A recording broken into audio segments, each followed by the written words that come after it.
Bonjour, bonsoir. T'as 5 minutes. Aujourd'hui, pourquoi on vit trop vieux? En effet, une des caractéristiques de ces 200 dernières années, c'est que on vit de plus en plus vieux. De par les progrès de la médecine, de par l'amélioration des conditions de vie, nous mangeons mieux, nous travaillons différemment. Mon grand-père a eu à porter des sacs de ciment de 50 kg, aujourd'hui c'est 25 kg. En fin de carrière, ton dos c'est plus pareil.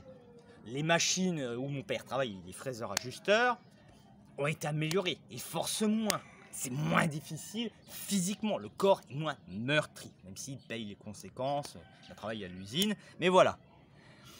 Mais le problème, c'est que l'espérance de vie augmente. Aujourd'hui, atteindre 80, 90, 100, 110 ans est possible.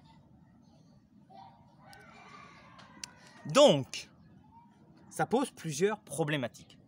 Déjà, la question de l'amour, des relations amoureuses. Est-ce qu'aujourd'hui, quand tu te maries, l'avantage qu'il y a, c'est que les mariages sont de plus en plus tardifs aussi. De par la dévaluation des diplômes et le fait qu'il faut un diplôme pour tout, et le fait qu'on a dévalué le CAP, puis le bac, puis la licence, et qu'aujourd'hui tout le monde fait des masters ou des doctorats, tu sors des études, t'as 30 ans, à peu près. Mais la question de l'amour. Est-ce que quand tu te maries avec quelqu'un à 35 ans, est-ce que tes besoins sentimentaux, affectifs, tes sentiments, ta attirance est la même à 65, à 85 ans?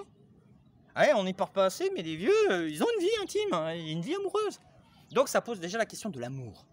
Ça redéfinit le concept de mariage, de relation. Peut-être qu'à 35 ans, être marié, avoir ma maison, mes 2 enfants, ça me conviendra.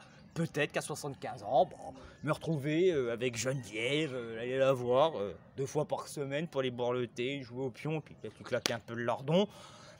Ça me conviendrait plus. Donc déjà, voilà, ça pose déjà des questions sur l'amour. Parce que l'amour éternel est très difficile, surtout quand on est dans une société de l'instant et du choix. Du choix infini.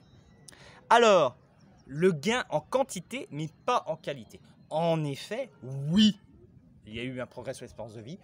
Oui, il est vrai qu'à 75 ans, on est plus frais qu'il y a 25 ou 30 ans. Voilà, c'est vrai qu'il y a un progrès en quantité, indéniable, mais la qualité n'a pas foncièrement suivi. La qualité n'a pas foncièrement suivi.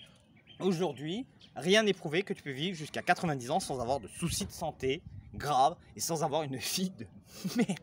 Parce que c'était une vie de merde, quoi. Plus tu vis vieux, plus à la fin, elle est dure, quoi. Tu te retrouves dans des hospices, tu te retrouves dans une maison de retraite, tu t'entends plus rien, t'as mal partout, tu peux plus rien faire. Je le vois, moi, mon grand-père qui travaille dans le bâtiment, arrivé à 77, 78,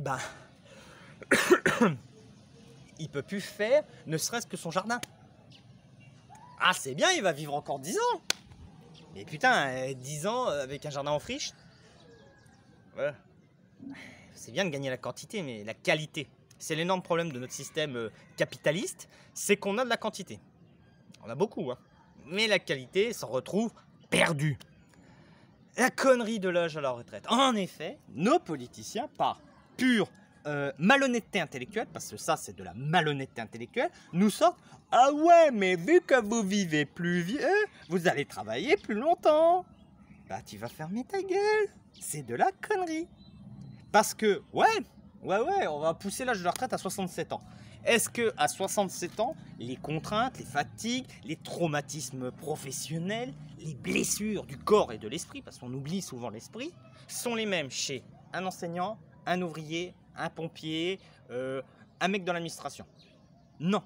Parce que le travail va avoir usé les corps et les esprits différemment. L'apport à la société aussi, qui pose des questions énormes. Parce qu'il faut financer la retraite, mais l'apport à la société.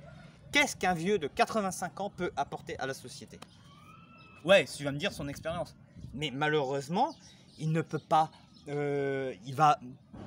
S'il a une petite retraite, il ne va rien apporter au niveau du capital de son pays. Enfin voilà, c'est qu'est-ce que j'apporte à la société, quel est mon poids, quel est mon impact dans la société, et même pour ces personnes-là. Parce que quand tu te dis que, en gros...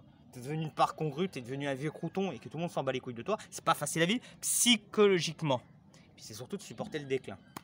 Parce que avant, tu mourrais à 65 ans, tu travaillais jusqu'à 60, au bout de 5 ans, tu soufflais tes bougies, ça durait que 5 ans. Le générique de fin n'était pas trop long. Là, t'arrêtes de travailler à 70 ans, Tu vis jusqu'à 95 ans, 25 ans de générique de fin avec tous les noms qui passent. Ça, psychologiquement, il faut pouvoir le vivre et le supporter. J'espère que cette vidéo vous a plu. Si elle vous a plu, vous pouvez liker, partager, faire de la pub pour la chaîne, ça fait plaisir. Je vous souhaite une bonne fin de journée. Ciao!